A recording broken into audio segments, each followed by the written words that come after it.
Hello and welcome to Stage Matters, the podcast that gets right into the heart of what happens when artists take the stage. I'm your host, Arvind Murli, and it's great to have you with me.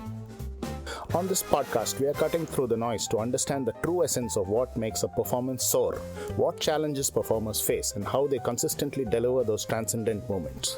I'll be chatting with amazing artists and performers, from seasoned veterans to rising stars, to hear their stories directly. We'll discuss the highs, the lows, the techniques, and the mindset that defines their approach to performance.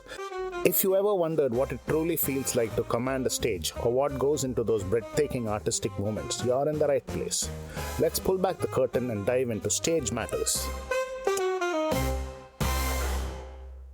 My guest today is a singer, songwriter, music teacher, actor, and model who's currently touring with her act, the Tamil Jazz Collective. Here's my chat with Harini Iyer. Hi Harini, welcome to Stage Matters. Hello, thank you for inviting me. So, and congratulations on the Tamil Jazz Collective. Thank you. Hearing a lot of things. Yes, it's been good. This year is good. So, how did you first become a performer? What drew you into performance? Good question. Bombay Jayashree more or less influenced me to become a performer. Okay. And so when Vaseegara released, I must have been 10.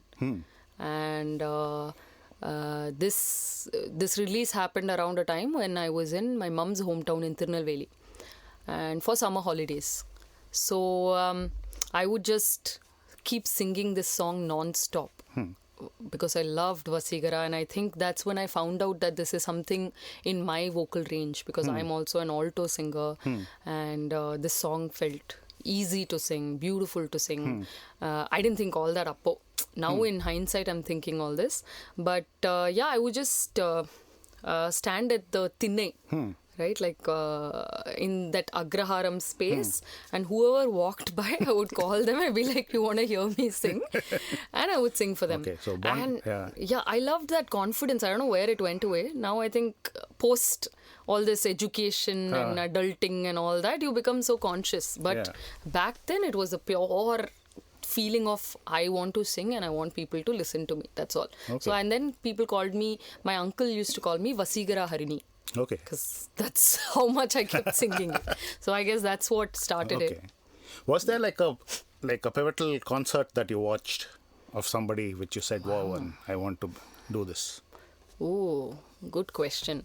So surprisingly, even though I'm into music now, I never went for concerts until, I don't even know, what's my first concert? Wow, I should be ready with this question. I have no idea what my first concert is. Pivotal concert. Need not be a first, something that you saw. I mean, right now this is on my mind because I just did a listening session for Napalm's album Needle Paw in Bangalore at Ram's Music. So Napalm is a huge influence. So she's an Australian singer, songwriter, front woman of the band Hiatus Coyote. Okay. And more or less they've shaped a lot of things that I do. A lot of my vocal technique is also influenced by Napalm. I also love how free they are. So I caught her concert in 2017. It was a solo show of the album Needle Paw, and that definitely moved me a lot.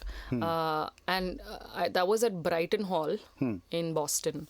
And around the same time, I also watched Moonchild, this band called Moonchild, perform.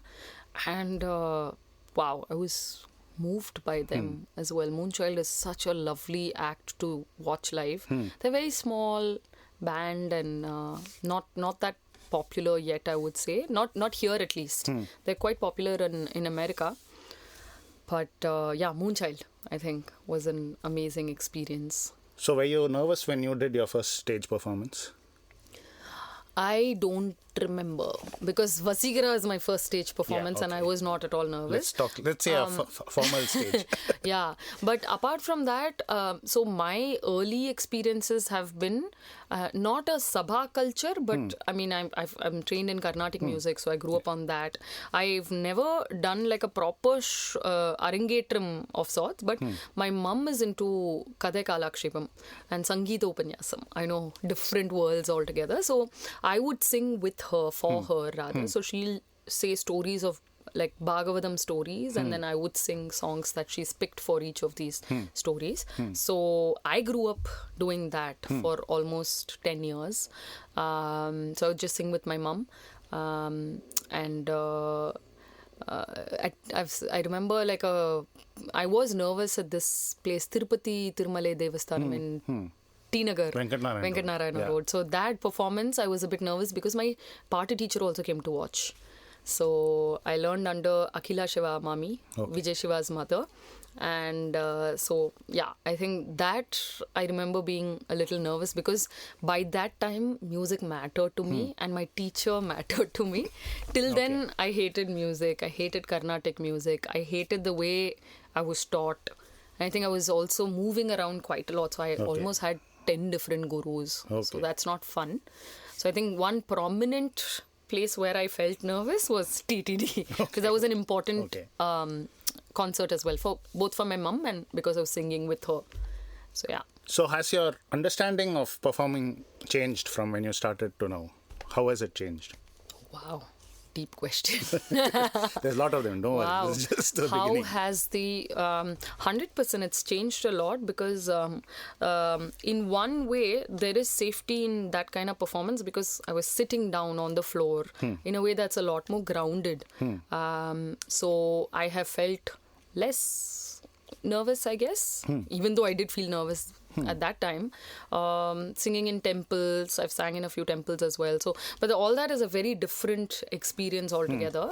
And when I moved to America, and even before that, when I was in Bangalore, is when I started singing at open mics. So those are my first experiences. And of course, I was nervous because back then it wasn't. I wasn't doing music full time. I just enjoyed singing. So I would sing Adele's Rolling in the Deep like a broken record over and over again I think I still do. Because even though I'm a singer, I am horrible with lyrics. I can't remember my own song's lyrics also. Somebody else will have to tell me sometimes. So I don't understand why, but somehow lyrics never stayed with me. I have to learn it 100 times and yet I'll forget. So somehow Adele's Rolling in the Deep is a song that I remember the lyrics for. So I just keep singing it everywhere. And first time, I don't remember, somewhere in Bangalore at an open mic I sang and was nervous as hell. Also I noticed, I mean, when you think about, you asked me if things have changed. So if I have to think technically, like all the things I've thought about, I've noticed that movement around the stage helps with expending that nervous energy. So I've learned to purposely move around, and that also comes from a little bit of theatre background because this was taught when I was doing theatre with Little Theatre and rumour mills. In 22 I was a little into that, so dabbling with a few shows, and that's when I learned that it's also important to capture the audience's attention by moving around a little, and it also helps with your own stance. So I think that's a very important essence of being a performer. So does this help you? You've been trained in multiple disciplines of performing, like theatre, and you're an actor, and I feel like I'm even starting to understand my own purpose of why I'm on stage. Because sometimes we all go through this, right? Like we are trained in a bunch of different things. We may not take it up professionally. Similarly, I've done a lot of different disciplines of art. Like I'm a dancer. I'm a Bharatanatyam dancer. I'm trained in a little bit of hip hop, free form, and I feel like now I bring all of that to stage. I feel like music to me now has started being a sort of mix of visual art, movement, storytelling, and the music itself.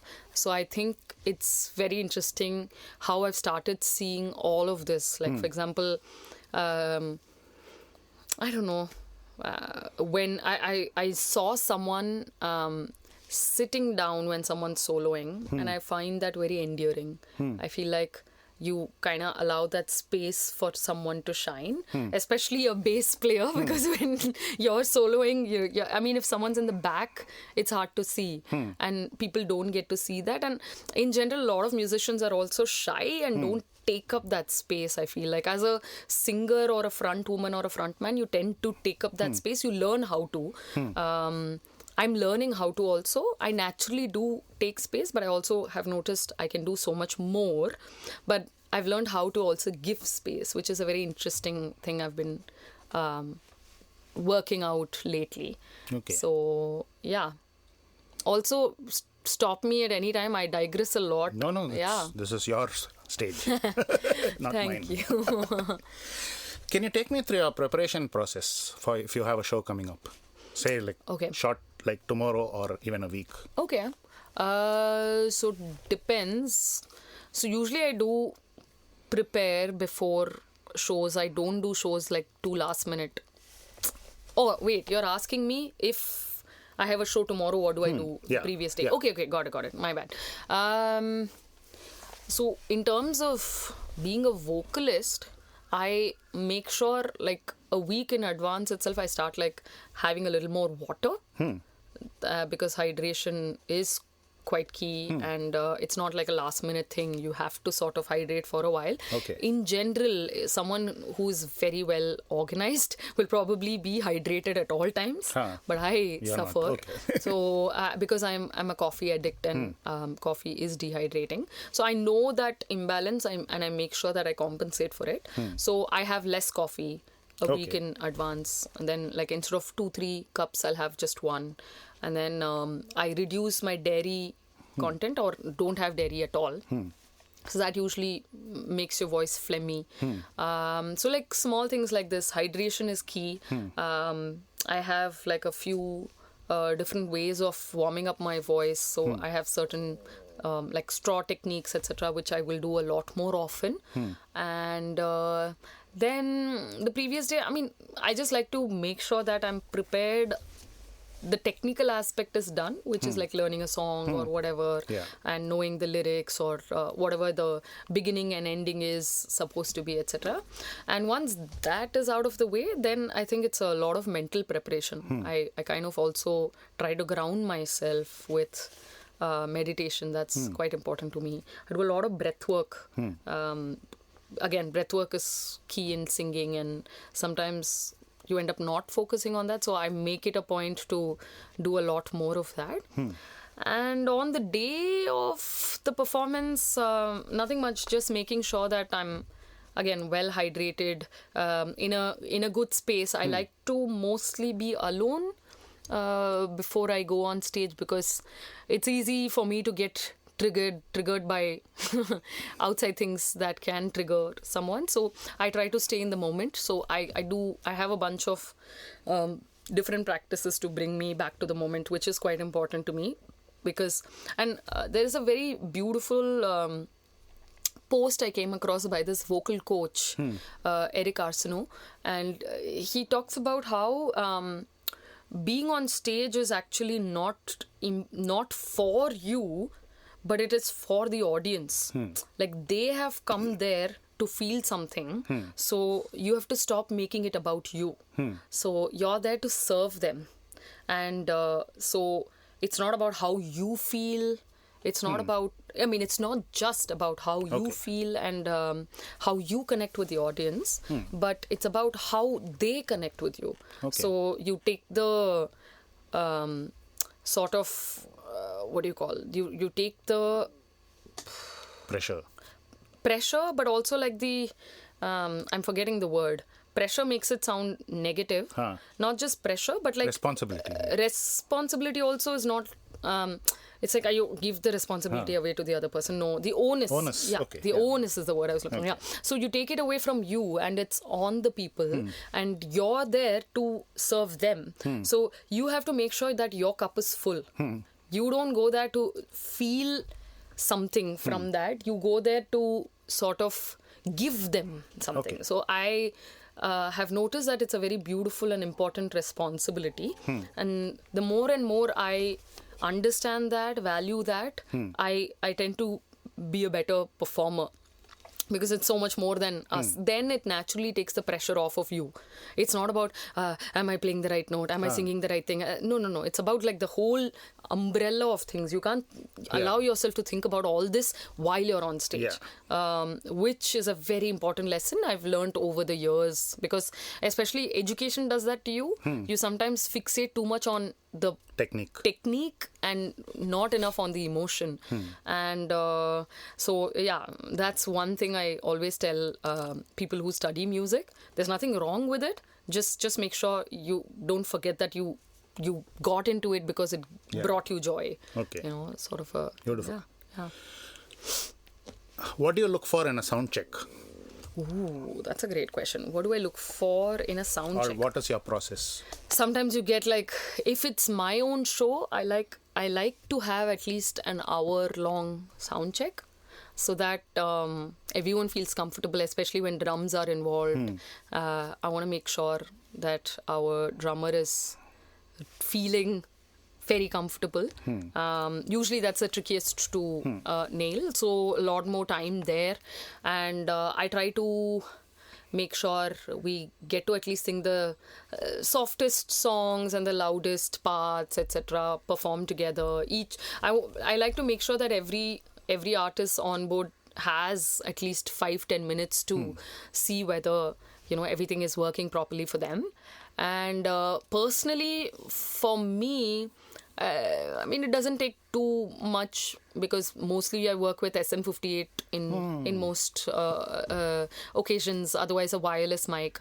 Then when there's a wireless mic, I like to go outside and see how I sound, because it takes a while, right? Like, I'm not a fan of in-ears, but I also feel that's such a good way to like simulate a sound. But part of me is always conscious and curious about, okay, I've made a sound here, but how do I sound outside? I want to know that. So with wireless mics, I get to also go outside and then perform a few different sounds, songs to see whether we like it. What do I want?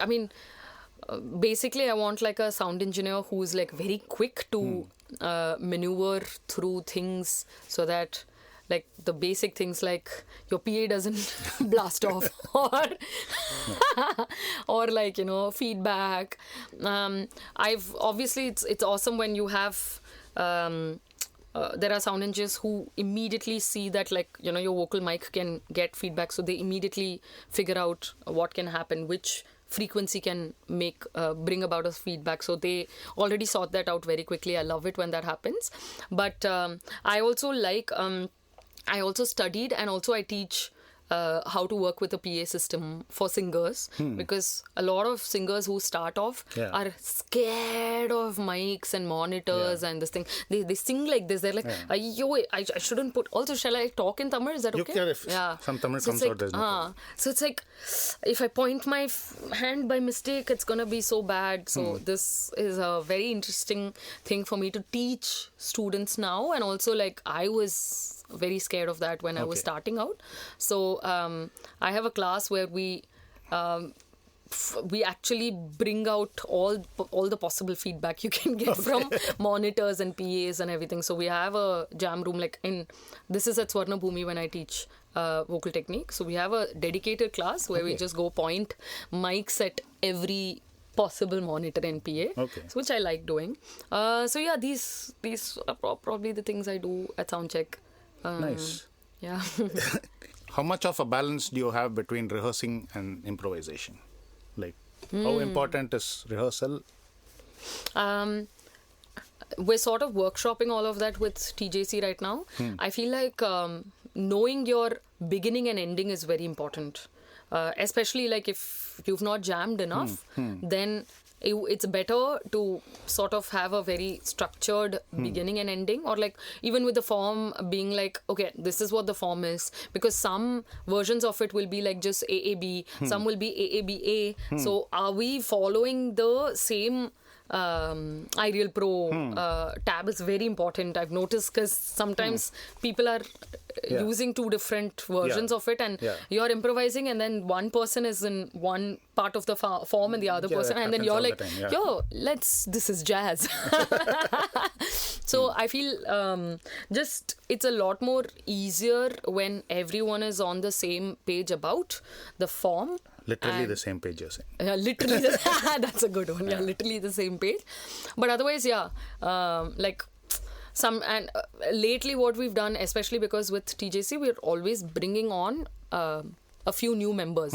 So we have a nice rule where it's like keep on either vamping till, like, say I give a cue or the other person gives a cue, and then go into a section. So we all have practiced to give a very strong cue as to when we're moving into a next section. So then there is room for you do whatever you want till you move into the next section, and you cue. Like, understand the sections and then just keep queuing, which has been really nice. I feel like slowly then you're also in a slightly uncomfortable position, which you ought to be. I think you have to be on that edge, otherwise you don't come up with interesting things, right? So but then we're also making sure we allow a lot of space for mistakes, because that is bound to happen, and like not let anyone feel like ayyo tappu pannittom. So rather just be like, okay, own it, learn from it, and then just do whatever the fuck you want. I was going to ask you this question, but you answered it. Okay. So that's nice. So do you think there's anything above skill and technique? 100%. Something maybe even like spiritual? 100%. Okay. I mean, unless, and you can call it whatever you want, spirituality, universe giving you a sign, or you feeling euphoric, or something making you cry, even like whatever. Like, I mean, these are just different words for the same thing. 100%. I feel like I value myself as a performer only when there is a spiritual angle for it. And that's probably just me. For me, it's very important. And I have I don't know if I should reveal people of my one ritual. These are all important for me. So this is something that my professor, teacher, mentor from Berkeley Indian Ensemble, Annette Phillip, she told me once, because so I remember feeling quite lost around the last semester of my at Berkeley, and I kind of lost the purpose of why I'm doing what I'm doing, because it's a very classic example of you focusing so much on education that you lost the joy in doing what you're doing, right? Burning out, not knowing when you're burning out, and then pushing through that, hustling, etc. So I lost all purpose of why I'm doing music. At one point, I didn't want to do music anymore. So her thing for me was, whenever I went on stage, she wanted me to have a ritual of going in front of the mirror. And I mean, this is not her. I'm paraphrasing her, and I added my own thing. So she said to remove the pressure from you and make it's not about you, it's about the craft. So craft is above you. And that's why especially we all tend to fixate on mistakes and what we didn't do, what we didn't. All this has to be done in the preparation phase, so that you don't think about all that. You're just thinking about serving. For me, this is service, and that's where spirituality comes in, because spirituality is service. You're serving and surrendering to either God or the people or whoever it is and whatever it is that you believe in, nature, in many ways. So she said, look at yourself as a vessel. You're a vessel that is just pouring out this message that you're just basically regurgitating, or you're used as a container for the message to be passed on. That's all. You're a container and you're not the God. It's very important to remember that. And so this is something she said, and I kind of took that, and in my own ways, I just go in front of the mirror and I'll be like, fuck you. It's not about you. Stop making it about you. Stop seeking that attention, and you are just the vessel. So I like to remind myself of that. I like to be a bit more aggressive because I tend to, I have to say that to myself. And the minute I've done this, look yourself in the eye, and it's a very weird thing to talk to yourself in front of the mirror, but I do that every time before I go on stage. And I try to keep it a little to myself, as if people are going to think she's so cuckoo. And it's happened. Some audience members have like gone to the bathroom and then found me being like saying all this and gassing myself up and being like, it's not you, it's the craft, it's above you. And I do all that, and I've owned it now. I do this. This is what helps me then bring my best self forward. This is great. Yeah. I don't know. What you just talked about audience. What role does the audience play for you? And what do you think is your responsibility to them, and do they have a responsibility to you? I used to think they had a responsibility to me. I felt like they owed me claps. They owed me attention. They owed me a lot of things. But just as life goes, you realize that life doesn't circle around you. It's a good and a bad realization. And some days I feel like now I don't see it as they have a responsibility towards me. No. Like I said, especially like how Eric Arsenault says, I sort of believe in that. I see myself as someone who is there to bring a change for you. It's like, imagine, I mean, this is a funny analogy, but imagine like, you're a child, and then imagine the audience as a child. And then you're the parent, but then you're a narcissistic parent who's like, instead of giving the child the attention, you're like, oh, give me the attention. Stop being the child, sort of a situation. So it's a weird analogy, but I see it that way. I'm like, you are here for something, and I want to make sure that I'm able to serve that to you. So that's my responsibility. And that's why even if it's just 2 people and like 100 people, whatever the audience, and like whether it's low energy or high, I always try to gas myself up in front of the mirror and bring my best self forward, so that I don't expect them to give me something. I am there to provide.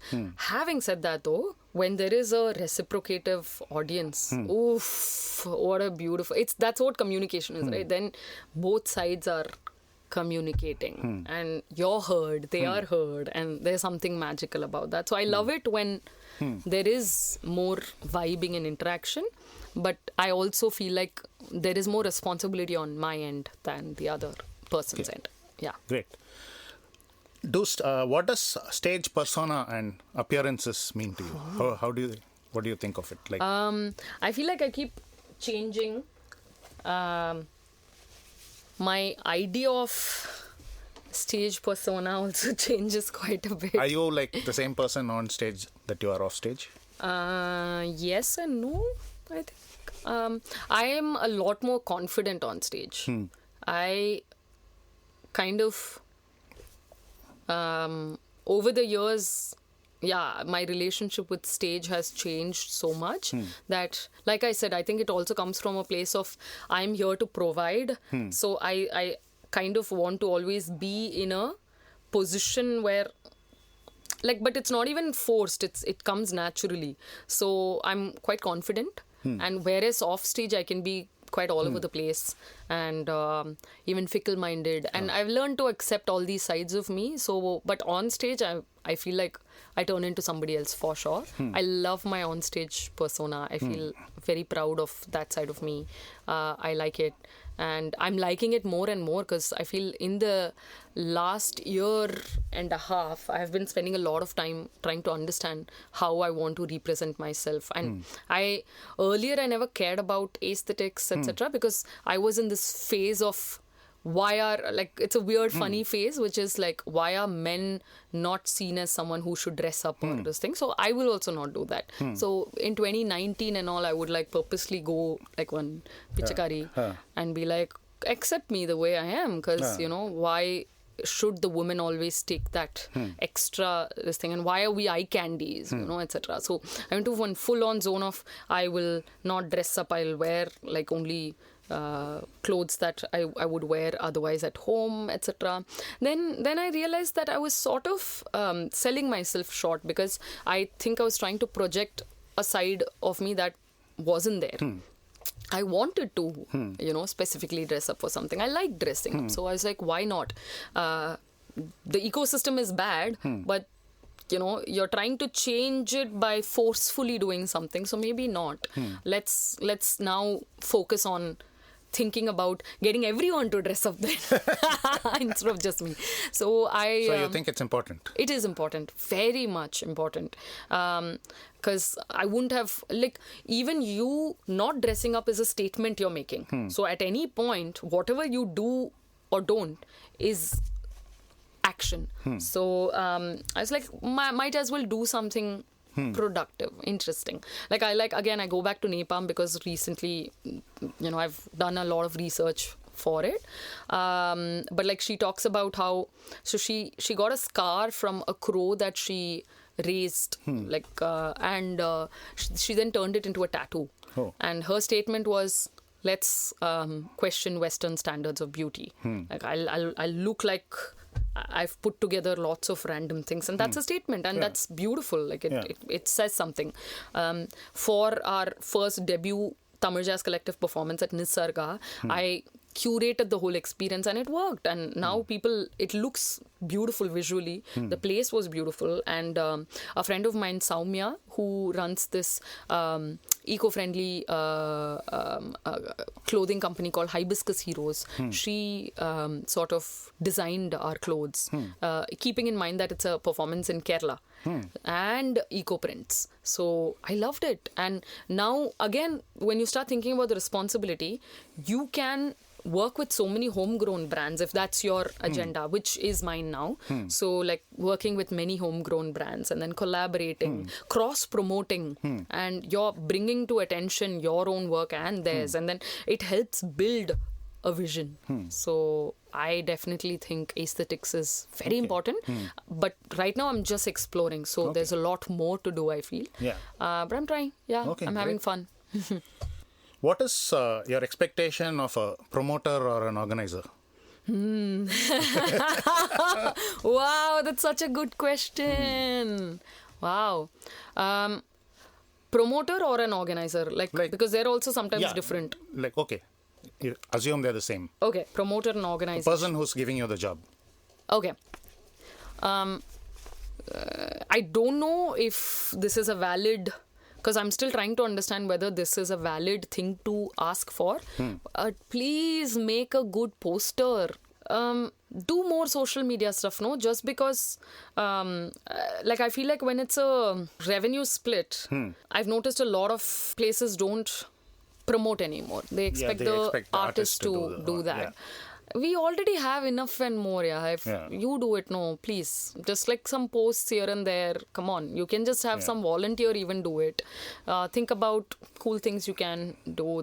I feel like the promoters and organizers should focus a lot on promoting. I mean, their job is to promote. So you promote. Don't make us promote. We don't, I think it's Aurora's, this artist, Aurora. She was on stage. I think I saw a random post.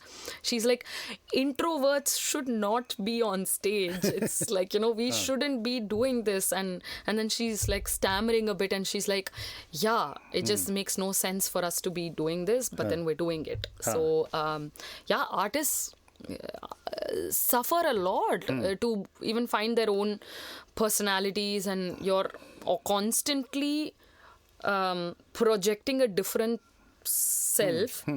So when that happens, it gets tiring. So then there's no space to go create openly. So I wish it wasn't a thing where you become a great big artist and then people do things for you. Instead, I wish all artists were treated equally, and then there's some basic setup of, okay, no matter how big or small the artist is, we are going to promote, we are going to do this, sort of a thing. I would love that if the promoters and organizers could take care of that, and not expect the artists to do it. Would be. You said artists suffer a lot. So I want to talk about money. So we all know how it is, how difficult it is for performers to make a sustainable living. Right. So how have you worked it out? How? I'm still working it out, but I think I'm at the cusp of cracking it. Cracking it as in to my to standard. Your standard. To my standard. Only to your standard. Exactly. So this might turn out to be slightly a longer conversation. I do want to talk about all of these things. It is quite important. I feel like and this might be slightly contrary to what I just finished saying, which is artists should not be expected to do so much. Having said that, in the current ecosystem, especially independent music, you have to do multiple things. You just have to do multiple things.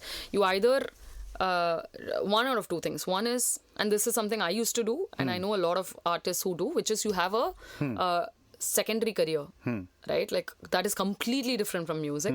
And sometimes it's in the IT sector, finance, and you're like, what? And it's so cool actually. I love to see like a banker suddenly becoming a DJ at night sort of thing. So if you're able to manage that, that's great, because you have sustainable income coming in and then you are pouring that into your music. And my initial years were possible and only because I was working as a business analyst. I was earning great money. Sometimes I really missed that life because consistent money, living in America, and I would just blow up all that money over the weekends, like fancy restaurants, this, that. So I don't get to do all that often now, but I of course love my life way better. It's more wholesome. But point being, I could take in money from there and then pour it into like creating music videos. I could pay artists that I was collaborating with, and I could make content. Is sadly everything right now, and like well developed and aesthetically pleasing content and great sound is all important. So money for that is important. Like, and you'll have to see yourself as a company and brand that you're yourself investing in. So you need to believe in it and then do this. And so that is one thing I feel like, but then I got burned out because I didn't enjoy my job anymore, so I quit. And now what I do is, within music, I have multiple avenues of making money. So I'm a session singer, and I also sing jingles, and both in India, America, Paris, and I mean Middle East, etc. So all over the world. Because it's online. Yeah, it's online, exactly. Everything is online. So, but then there is obviously better pay when it is abroad. Then, for example, and this is a recent thing, I did this 3 days back, and I will advise every artist to look into it. Splice. Splice is so amazing, and like I still haven't figured out a way to make these splice packages, but then there are like South Asian splice packages or beats and specific things. And a friend and collaborator of mine, she was working on these packages, and she just got on a call with me for an hour, and she was like, hey, can you help me with some Tamil based package help, audio sounds? And I did that, and then she paid me like a couple of couple of $100 So I feel like that is one way of doing it. Session singing is something I do. My main fallback and consistent money making thing is teaching. I've been teaching for like 5 years now, and I can confidently say I enjoy it. I love it. I'm good at it. But at the same time, I get burnt out, right? Because when you teach, it's hard to then do your thing. So this is where I've noted. And apart from this, I also act. So I act in ads. Fortunately and unfortunately, ads make me the most money. And I feel like it's a great way to get into it.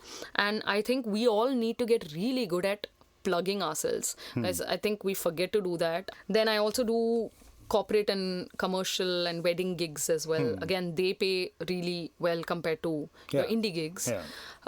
So that's how I make my money. I'm currently looking into voiceovers. I'm interested. I want to do dubbing work and also maybe audiobooks and meditation tracks, like voiceovers for that, etc. So these are things I'm interested in exploring. These will obviously give you better avenues to make money. I read this book written by Vasundhara V. I forget what the book is called. I'll have to look it up. Maybe I can send you and you can. But then it's about how to be an artist and a manager and how to do these multiple avenues of making money. So yeah, when I do this, I have the freedom to decide that, okay, I've been teaching for too long, let me take a break. So I figured out a way, and I'm currently workshopping my life in a way where one semester of the year I teach at Swarna Bhumi, or I focus on teaching 3 to 4 months of constant only teaching and upskilling myself, because I also upskill a lot when I'm teaching. Then a part of the year goes into writing music. And then towards the end, I want to make sure that end of the year, gig more, program more and do stuff. So I think this is what my plan is. And it's worked well because this is my priority while acting is sort of my secondary career. So because it's secondary career, it doesn't give me anxiety. So I can take rejections. I don't care about it. And I've also learned what a beautiful attitude that is. Like when I'm in the acting zone, nothing perturbs me as much. Whereas when it comes to music, a slightest of rejection gets to me. So I'm learning to be in that mental space when it comes to music, so that I can keep pushing ahead, not take anything that seriously. So yeah, these are the things I do. And this idea also came from the author of Sapiens, Yuval Harari. So he is he does a lot of Vipassana. I've done it a couple of times, and now the more you do it, you can do Vipassana for longer days. So he's done the 21-day Vipassana, and I don't know if I think he's also done the 3-month one. So he segregates his life this way. He has to have his self solo time. So he does Vipassana for say 21 days or a little more. And then he writes, because you gain so much from that silence and decluttering. He writes for another 3-4 months. And then the rest of the year he spends with his family. So focusing on the family. Oh yeah, that's my model right now. Okay, I'm brilliant. Almost there. Not there yet though. It sounds great, but do we ever get there or something? It's hard. It's hard to get consistent work. No, how do you even? Yeah, but we will. Okay. You were talking about rejection and dejection. And, how do you deal with personal challenges, mental challenges? Are you able to block them out when you're at a show? Some personal issues. Yeah, somehow when I'm on stage, yes, I am able to. I think I've worked a lot on being in the moment. So it's a muscle memory, to be honest. We sometimes treat it like it's a thing where only some people can do it. That's so not true. I think the more and more you work on being present, you can be present. So yeah, certain rituals to ground me and then focus more on what is important. I do that, and then on stage I'm able to. Sometimes, I don't know if I should talk about it. Sometimes the gig, but then again, I'm a very different person now. But let's say 2-3 years back, if the gig was not what you expected, I won't take names and all, but I did some gig, commercial gig, so it doesn't matter. But then I think the venue forgot to get the blanket license for a predominant set of the songs that I was supposed to sing. Covers, yeah. And because of which I couldn't sing the songs that I actually wanted to sing. And I ended up singing just a very very few songs. So I guess the egotistical side of me was like, what the hell, I'm a singer, I didn't get to sing, and this, that, etc. Then I was in a bad mood, and some things didn't work out, and I get a bit triggered when, now I don't as much, but I get a bit triggered when someone's like, dress up a certain way. Like, I don't want to be told that, and for commercial gigs, it's a bit tricky to maneuver that, right? So I think there was some miscommunication, and they didn't like the way I was dressed. So I got pissed. I was like, and then part of me came to defense. I was like, who are you to tell me what to do? You know, sort of a thing. So all that gets to me. So I know I did a bad job that day because I just wasn't energetic. But I've also learned that that's bad behavior. Like, in the sense, not forget them. On your end as a performer, like, according to my standard, etc. now, I feel like I won't do that anymore. Again, setting expectations right. Not having expectations from a commercial gig the same way you would with an indie gig. Like, because an indie gig is your baby. Like, it's your life. So I'm very, very territorial there, and a lot more like aggressive and like almost like a lioness if I would.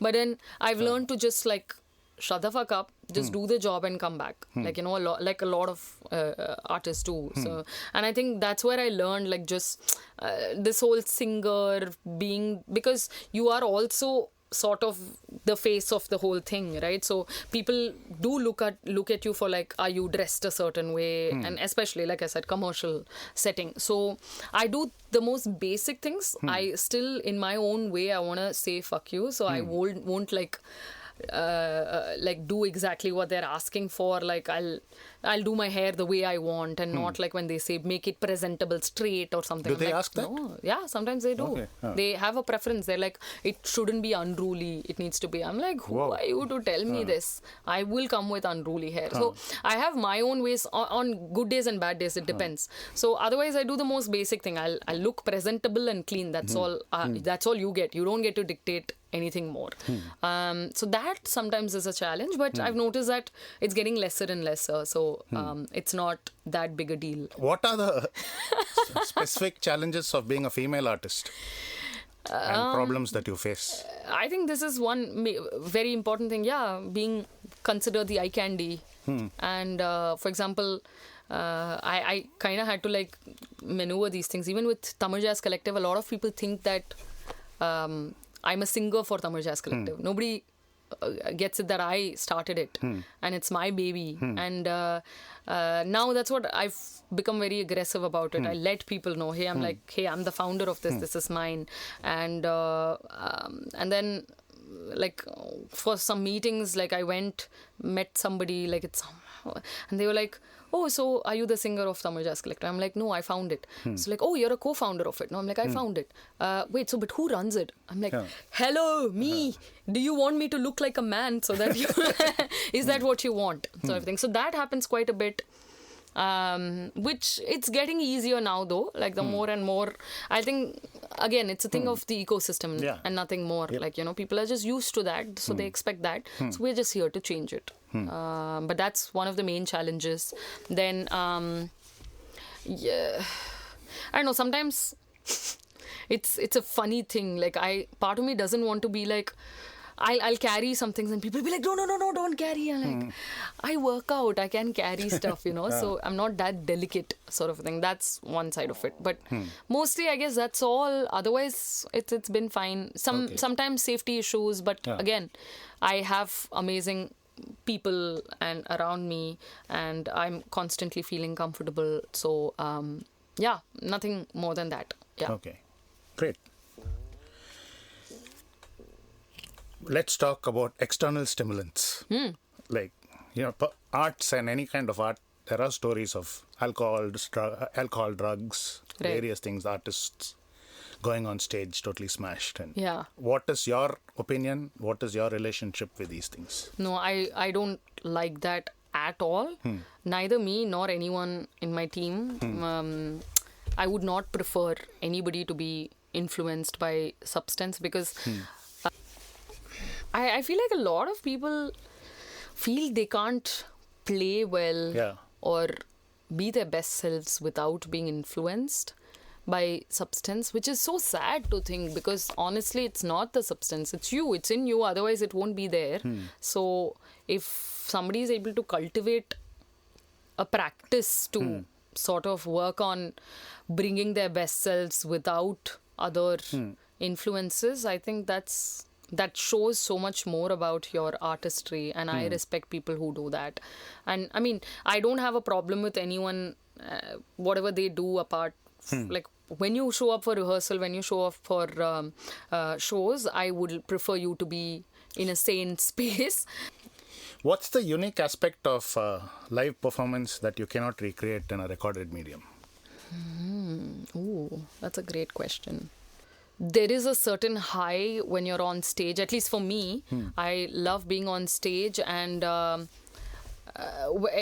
like when you think about, I love studios now, but I used to be a little, I felt like I could hear too much of myself, or like you're very, it's easy to be critical, right? You get to hear yourself play or sing in a very, very intimate capacity. But then on stage, you don't have all these, you don't scrutinize yourself to this extent. So I feel like sometimes there are magical moments where it's almost like a new quirk that comes in you. It's almost like you look back and you're like, oh, I didn't know I had this in me, sort of a thing. I feel like each live performance, I find something new in me when I have recorded it, that is. And especially with TJC, with all the, I feel especially in improvisation, I feel you get to do a lot of amazing things, but also a lot of shit things. So both come up with live, I feel. What do you think is the role, going forward, what's the role of like human performance, considering that half the things we're watching on the phone, movies we're watching on the phone, oh right, we're having AI coming and replacing singers and composers, right, yeah. So do you think this has special value? I think the only way I can say there is special value, and this is where the spirituality comes in, and energy. So I feel like there is something so magical with like a physical exchange of energies, which no AI can replace. So I like AI, of course, in some ways, but fuck you, AI. No, you can't replace me. I am Harini. You can sound like me, and maybe people will believe you're right, because sadly, it's doing a very good job of replicating. But yeah, you can't have a live performance. Like, yeah, you can, I don't know, maybe you'll create like another robot. And that's just too much work. Why do you want to do that when, I'm there? But you think like AI can be used as a tool in a performance, not of course in composing and all that's already there, but in a live performance? I think so. Maybe, I don't know. I don't know if people are already doing this. Is there like live mixing, AI mixing tools? If there is, then that'll be great in some ways. But also, I don't know. I'm also like, I'm just pro certain aspects of AI. It's interesting. You also want to go with the flow and see what something can bring. But I don't think I'm there yet to get AI to be a part of anything live yet. Like, I don't know if I will. Even if, let's say, there is like ways to, make your sound perfect within like a snap of a second. I think it's nice to tinker away with the sound engineer, like, oh, give me some more highs, some more, cut the lows or something, whatever. There is beauty in that. And there is beauty in imperfection. I still like it when there is imperfection in whatever I do. So I enjoy things that are not very symmetrical also. But that's my personality. So not yet, I guess. But maybe, who knows? I do love, and I want to explore things like Mimu gloves that Imogen Heap is using. Yeah. So in that aspect, it would be very interesting to like program things with AI. And I don't know. Yeah, maybe I'll be down with it if I start getting into this kind of music. So who knows? Yeah. Wonderful. Let's coexist. How do you define success or failure in a performance? Success or failure?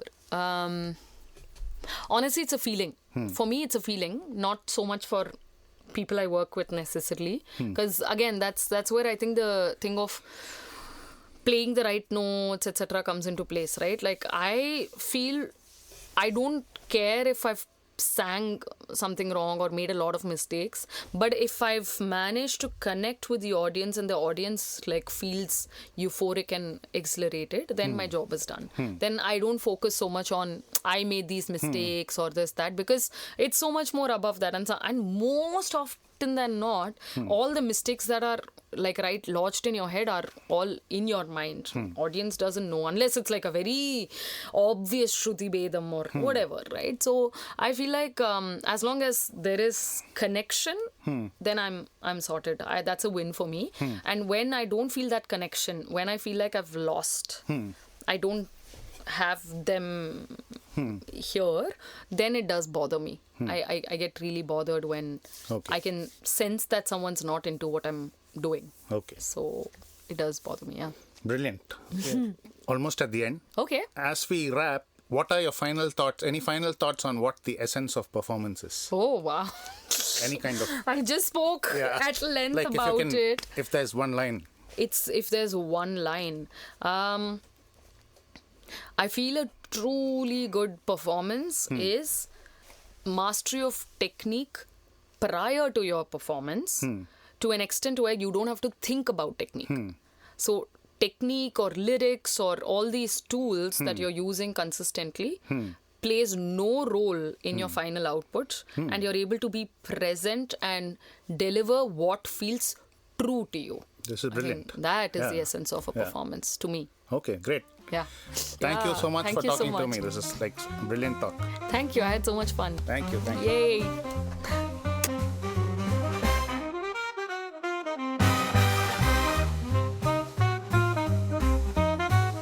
Thank you very much for listening. I really hope you enjoyed the show. You can also follow us on Instagram and YouTube at Stage Matters Podcast.